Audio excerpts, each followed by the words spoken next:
What's up? I'm Justin Markowitz, even though I'm sure you remember me. I'm 19 years old, I'm from Philadelphia, and I am going to win Survivor. So in my last video, I talked about what was the lowest point in my life, and that was my car accident, my brain surgery, and my recovery from that. And I mentioned that I was resilient and got right back up on my feet, but that was too negative. This time I want to talk to you about the highest point in my life, and that is right now. In high school, I was a coxswain on my school's rowing team, and I was also a two-time captain. So I have a ton of experience leading people and bossing people around, but at the same time knowing when it's too much and knowing to turn it down, which is an extremely important skill for Survivor. And now I'm in college at Tulane University in New Orleans, and I'm majoring in psychology. So I'm learning how to read people and how to know when someone's lying and know why someone is thinking what they're thinking and know how to manipulate people's thoughts, which all of those are extremely important when it comes to Survivor. And I think will give me a huge competitive advantage. So in my previous videos, I don't think I hit the nail on the head about how big of a fan I am of this show.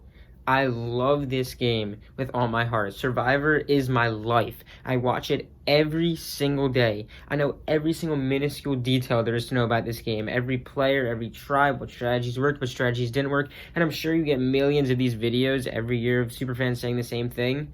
But I know that I am the biggest fan that this show has ever seen. You could put it to the test if you want, but I will beat anyone. I'm such a big fan of the show that I sit in the shower and I imagine different scenarios of what would I do. What would I do when Jeff Probst asked me that first question at the marooning? What would I do when my tribe won the first challenge? When I won the final immunity challenge? When I won the game? And that might have came out as a little strange to you, but it's not to me. That is who I am, and that is completely normal to me. So I've applied the past 2 years, but I've never been more ready to play this game than I am right now. I love this game with all my heart. I love every little bit and piece of it, but I know deep down that right now in this moment, I am more ready to play this game and win this game than I ever have been before. I'm not there for the fame. I don't care if this show could have no viewers. I'm not there for, the money is pretty nice, $1 million, obviously, but I'm there to win Survivor. I want that title of Sole Survivor. I'm physically prepared for this game. I can easily make a fire with flint and steel in less than 30 seconds.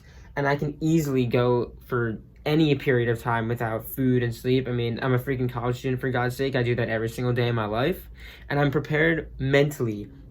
I'm prepared for the stress. I've gone through horrible adversity in my life, probably worse than most people. I am resilient. I know how to pick myself back up, and that applies in real life, and that applies especially in the game of Survivor. And I'm prepared for the strategy. I know what it's going to take for me to get to the end of this game. I'm going to go out there. People are going to look at me as the younger kid and want to vote me off, but that's not going to happen. I'm going to be like a Todd Herzog. I'm going to kind of get myself to the merge. Once I get there, align with the right people, and strategically from behind the scenes take those people out and slit their throats until I get to the end of that game. And I will for sure be able to convince that jury to give me the $1 million. So don't sleep on me. If you stick me out there right now, I guarantee that I will win the game. That is a promise.